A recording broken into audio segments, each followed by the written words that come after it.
सो hey guys, आज की video बहुत ही ज़्यादा अमेजिंग होने वाली है क्योंकि आज जहां एक टीम में गॉड्स हैं तो वही दूसरी टीम में गॉड किलर्स हैं और आखिरी टीम उन मैजिक यूजर्स की है जो कि मार्वल और डीसी में सबसे ज़्यादा पावरफुल है। तो ये जानना बहुत ही ज़्यादा इंटरेस्टिंग होगा कि इन सभी टीम्स में आखिर जीतेगा कौन और इन सभी ही टीम्स में मेंबर कौन कौन होने वाले हैं। शायद आपको थंबनेल देख के आइडिया आ ही गया होगा और इसीलिए हम सीधा ही फर्स्ट बैटल की बात करेंगे जहाँ पे बैटल होगी और the God of thunder versus Kratos versus doctor faith के बीच में। डॉक्टर फेथ हमें डीसीयू में भी देखने को मिल चुके हैं। डॉक्टर फेथ की पावर्स वैसे तो कॉमिक्स में एक गॉड के बराबर ही है और इसीलिए ब्लैक एडम मूवी के लिए मैं भी बहुत ही ज्यादा एक्साइटेड था। पर जितना पावरफुल डॉक्टर फेथ को कॉमिक्स में दिखाया गया है उतना पावरफुल इन्हें मूवीज में दिखाया नहीं गया क्योंकि ऑब्वियसली वो ब्लैक एडम की मूवी थी, डॉक्टर फेथ की नहीं। बट फिर भी इसके बाद भी डॉक्टर फेथ इतना ज्यादा पावरफुल था कि ये बंदा अकेले ब्लैक एडम को हरा देता। और यहाँ पे गॉड ऑफ थंडर थॉर के बारे में तो आप सभी ही जानते होंगे। थॉर की अपनी भी 4 मूवीज आ चुकी है और इसी के साथ ही ये बंदा हमें मार्वल की और भी काफी सारी मूवीज में देखने को मिला है। इन्फिनिटी वॉर में थॉर बहुत ही ज्यादा पावरफुल हो गया था और उसकी आखिरी मूवी लव एंड थंडर में भी वो बहुत ही ज्यादा पावरफुल था। और यहाँ पे गॉड ऑफ वॉर जितनी फेमस गेम है आपने कभी ना कभी इसका नाम तो सुना ही होगा या फिर ये गेम खेली भी होगी। एंड अगर आप गॉड ऑफ वॉर के बारे में जानते हो तो ऑब्वियसली आपको क्रेटोस के बारे में भी पता ही होगा। इस बंदे को ghost of Sparta God killer भी कहा जाता है क्योंकि क्रेटोस ने अकेले ही पूरे ग्रीक पैंथियंस को खत्म कर दिया था। अपने यंगर डेज में क्रेटोस बहुत ही ज्यादा एंग्री था। पर गॉड ऑफ वॉर रैग्नारोक में जो हमें ओल्ड क्रेटोस देखने को मिला है, बट यहाँ पे इस बैटल में जो सबसे पहले नॉकआउट होगा वो होगा डॉक्टर फेथ। ऑब्वियसली कॉमिक्स में बहुत ही ज्यादा पावरफुल थे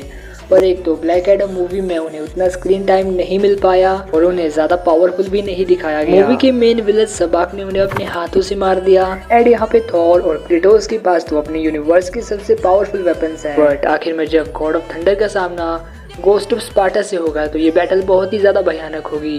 एंड अगर हम यहाँ पे देखें तो क्रेटोस ने अपनी गेम में थॉर एंड ओडिन दोनों को हरा रखा है बट एमसीयू वाला थॉर बहुत ही ज्यादा अलग है। उसके पास स्टॉर्म ब्रेकर और म्योनिर जैसे पावरफुल वेपन्स है। हालांकि यहाँ पे वेपन्स की कमी क्रेटोस के पास भी नहीं है। ये दोनों ही फिजिकली बहुत ज्यादा स्ट्रॉन्ग है। लाइक ये अपनी स्ट्रेंथ से प्लैनेट्स तक को मूव कर चुके हैं। इनकी ड्यूरेबिलिटी भी काबिल तारीफ है और दोनों बहुत ही जल्दी हील भी कर लेते हैं। अगर हम एमसीयू वाले थॉर का सामना गॉड ऑफ वॉर 3 वाले क्रेटोस से करवाते हैं तो भाई मैं यहाँ पे दिल से बोलता हूँ कि यहाँ पे थॉर जीत नहीं पाएगा क्योंकि एक तो क्रेटोस ऑलरेडी थॉर जितना पावरफुल है और वहाँ पे क्रेटोस के पास ब्लेड ऑफ ओलंपस जैसे पावरफुल वेपन्स थे जिससे कि उसने ज़्यूस तक को मार दिया था। ब्लेड ऑफ ओलंपस से क्रेटोस ने क्रोनोस का भी सीना चीर दिया था। बट यहाँ पे अगर हम ओल्ड क्रेटोस की भी बात करते हैं तो वो भी बहुत ही ज्यादा पावरफुल है। हालांकि उसके जितने वेपन्स उसके पास अब नहीं है बट यार ये वही क्रेटोस है जिसने अकेले पूरे ग्रीक गॉड्स को खत्म कर दिया था। अपनी ही गेम में थॉर के साथ लड़ाई करने के बाद क्रेटोस ने ये कहा था कि थॉर जैसे पावरफुल एनिमी का सामना उसने पहले कभी नहीं किया। लाइक यहाँ पे यार थॉर में बहुत ज्यादा दम है। एमसीयू में भी थॉर बहुत ही ज्यादा पावरफुल है। लाइक हमने इन्फिनिटी वॉर में देखा है कि बदला लेने के लिए थॉर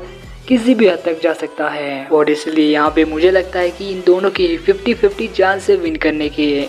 अगर हम नेक्स्ट बैटल की बात करते हैं तो वो होने वाली है Odin the all father God the god butcher और डॉक्टर स्ट्रेंज के बीच में। डॉक्टर स्ट्रेंज के बारे में तो आप सभी जानते ही होंगे। ये वही बंदा है जो कि इन्फिनिटी स्टोन्स का भी सामना कर चुका है। डॉक्टर स्ट्रेंज की भी मार्वल में बहुत सारी मूवीज आ चुकी है और इसीलिए हम डॉक्टर स्ट्रेंज की ऑलमोस्ट हर एक पावर के बारे में जानते हैं। ये बंदा सॉर्सरर सुप्रीम ऐसे ही नहीं बन गया। ओडिन ने भी अपनी जवानी के दिनों में 9 रेल्म्स को जीत दिया था और साथ ही में ओडिन का मैजिक भी इतना ज्यादा पावरफुल है कि ये हेला जैसी पावरफुल बीइंग को 5000 सालों तक कैद कर पाए थे। यहाँ पे गॉड द गॉड बुचर के बारे में अभी आप सभी को पता ही होगा। ये लव एंड थंडर में हमें देखने को मिला था। कॉमिक्स में गॉड द गॉड बुचर बहुत ही ज्यादा पावरफुल है और इसलिए और लव एंड थंडर को देखने के लिए मैं भी बहुत ही ज्यादा एक्साइटेड था। बट मार्वल कॉमिक्स की तरह वो glory God the god butcher को सिनेमैटिक यूनिवर्स में नहीं मिल पाई। गॉड द गॉड बुचर के पास एक स्वॉर्ड रहती है जिसे ऑल ब्लैक नेक्रो स्वॉर्ड कहा जाता है और यही वो स्वॉर्ड है जो कि गॉड द गॉड बुचर को इसकी सारी पावर्स देती है। बट इन माय ओपिनियन इस बैटल में जो सबसे पहले नॉकआउट होगा वो गॉड द गॉड बुचर ही होगा। वो बहुत ज्यादा पावरफुल है, वो डॉक्टर स्ट्रेंज को हरा नहीं सकता। यहाँ पे 10 में से सिर्फ एक ऐसा चांस रहेगा जहाँ पे गॉड डॉक्टर स्ट्रेंज को हरा सकता है और ये करने के लिए उसे डॉक्टर स्ट्रेंज को स्टैब करना होगा जैसे उसने वेलकरी को किया था। बट ये करना डॉक्टर स्ट्रेंज के साथ में बहुत ही ज्यादा मुश्किल है। यहाँ पे डॉक्टर स्ट्रेंज के सामने बस एक ही चैलेंज होगा कि गॉर से उसकी नेक्रो स्वॉर्ड को अलग करना है और उसके अलग होते ही गॉर एक नॉर्मल बीइंग है जिसे हराना डॉक्टर स्ट्रेंज के लिए लिटरली कोई भी बड़ी बात नहीं। और डॉक्टर स्ट्रेंज ये कर भी सकते हैं क्योंकि उन्होंने थैनोस के अगेंस्ट में फाइट करी है और वहाँ पे हमने देखा ये बंदा कितने अच्छे तरीके से डिफेंस और अटैक कर लेता है। वहाँ पे डॉक्टर डॉक्टर स्ट्रेंज का मुकाबला इन्फिनिटी स्टोन्स के साथ में हो रहा था और उन्हें यूज करने वाला भी बहुत पहुंचा हुआ बंदा था। और यहाँ पे God the god butcher Odin को भी हरा नहीं सकता, क्योंकि एक तो ओडिन फिजिकली बहुत ही ज्यादा सुपीरियर है। तो जो वीकनेस डॉक्टर स्ट्रेंज की थी वो यहाँ पे ओडिन की नहीं है। हालांकि ओडिन भी नेक्रोसॉर्ड से डैमेज हो सकते हैं, बट ये करना गॉड के लिए बहुत ही ज्यादा मुश्किल होगा, क्योंकि ओडिन उसे अपने नजदीक ही नहीं आने देंगे। गॉड द गॉड बुचर के सामने थॉर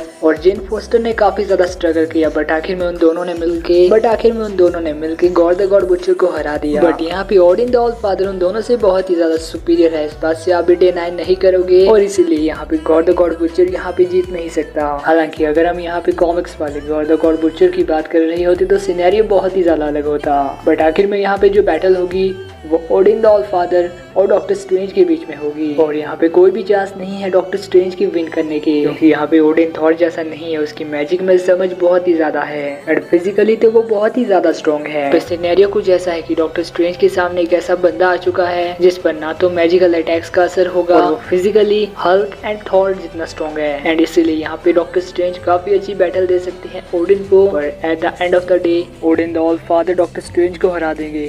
आखिरी बैटल डार्क साइड, नल और स्कारलेट विच के बीच में होने वाली है। स्कारलेट विच को हम लाइव एक्शन में देख चुके हैं। ये वोंडा का ही एक इवल वर्जन है, जहाँ पे डार्क होल्ड रीड करने के बाद वोंडा का दिमाग पूरी तरह से करप्ट हो गया था। वोंडा की रियलिटी ऑल्टरिंग पावर्स हम पहले भी देख चुके हैं, और अब तो डार्क होल्ड रीड करने के बाद वो स्कारलेट विच बन चुकी है और उसके पास मल्टीवर्सल लेवल की पावर्स आ चुकी है। टेलीपैथिकल पावर्स में भी स्कारलेट विच को हराना ऑलमोस्ट इम्पॉसिबल है। नल द गॉड ऑफ सिम्बियोट को आप सभी जानते होंगे, ये वही है जो कि हमें वेनम 3 में देखने को मिला था। वहाँ पे नल की हमें बहुत ही छोटी झलक देखने को मिली, बट आज हम जिस नल की बात करेंगे वो मार्वल कॉमिक्स से बिलोंग करता है, क्योंकि सिनेमैटिक यूनिवर्स में अभी नल पूरी तरह से आया नहीं है, इसलिए हम कॉमिक्स वाले नल की ही बात करेंगे। कॉमिक्स में जो all black necrosword god the god butcher के पास रहती है, जिससे कि उसने 3 थॉर्स को अकेले हरा दिया था, वो ऑल ब्लैक नेक्रोसॉर्ड नल नहीं बनाई थी, और वो नल की पावर्स का एक बहुत ही छोटा हिस्सा। तो आप आइडिया लगा ही सकते हो कि नल अपनी प्राइम में कितना ज्यादा पावरफुल होगा। The God of evil dark side के बारे में तो आप सभी जानते ही हो, क्योंकि DCU का सबसे ज्यादा फेमस विलन है और शायद सबसे ज्यादा पावरफुल भी है। फिजिकली सुपरमैन की बराबर स्ट्रॉन्ग है और अकेले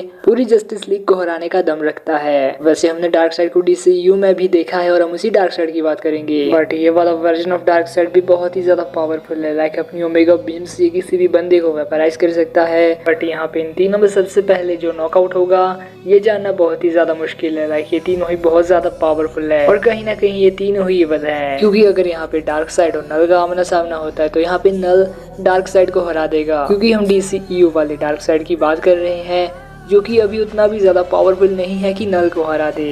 लाइक नल वो बंदा है जो कि मार्वल के सुपरमैन यानी सेंट्री को भी 2 टुकड़ों में फाड़ चुका है, और यस वो डार्क साइड को हरा सकता है।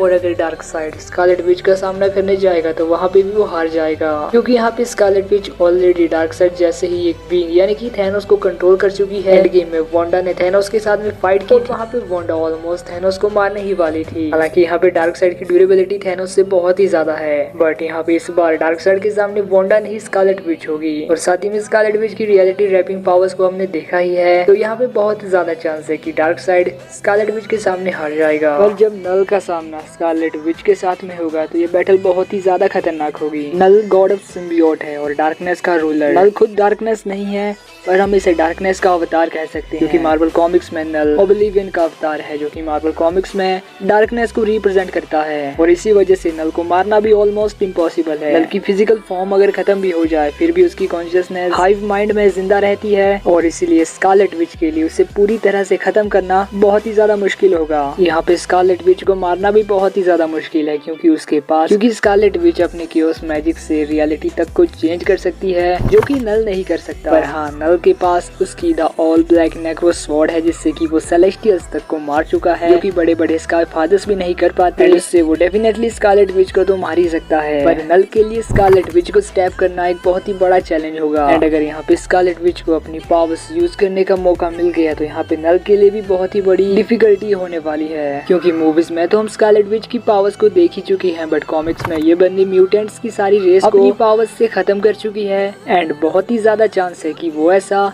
नल के साथ भी कर पाए। एंड स्कारलेट विच सिम्बियोट्स के साथ नल के हाइव माइंड के कनेक्शन को ब्रेक करके भी उसे दोबारा से वहीं पे ट्रैप कर सकती है जहाँ पे वो पहले था। यहाँ पे बहुत ऐसे तरीके हैं स्कारलेट विच के पास जिससे कि वो नल को हरा सकती है, बट अगर हम इन दोनों को फीड्स के बेसिस पर कंपेयर करते हैं तो यहाँ पे नल स्कारलेट विच से स्लाइटली ज्यादा आगे लगता है, क्योंकि मूवीज में स्कारलेट विच ने काफी पावरफुल फीड्स जो की है, बट कॉमिक्स में नल लिटरली सेलेस्टियल्स को भी अपना गुलाम बना चुका है, अपनी एक ही वार से उन्हें खत्म कर चुका है। और सिनेमैटिक यूनिवर्स में अभी तक स्कारलेट विच ने सेलेस्टियल्स जैसे किसी पावरफुल बीइंग को हराया नहीं है, बट वोंग ने ये कहा था कि स्कारलेट विच पूरे कॉस्मोस पर रूल करने के लिए बनी है, बट ये सिर्फ बातें हैं। अभी तक हमने स्कारलेट विच को सेलेस्टियल्स जैसे किसी पावरफुल बीइंग को हराते हुए नहीं देखा है, तो इसीलिए अब आप ही डिसाइड करो कि इस बैटल में कौन जीतेगा, नल या फिर स्कारलेट विच। मेरे ओपिनियन में तो इस बैटल में स्कारलेट विच विन कर सकती है, बट आपको क्या लगता है आप कमेंट करके जरूर ही बताना।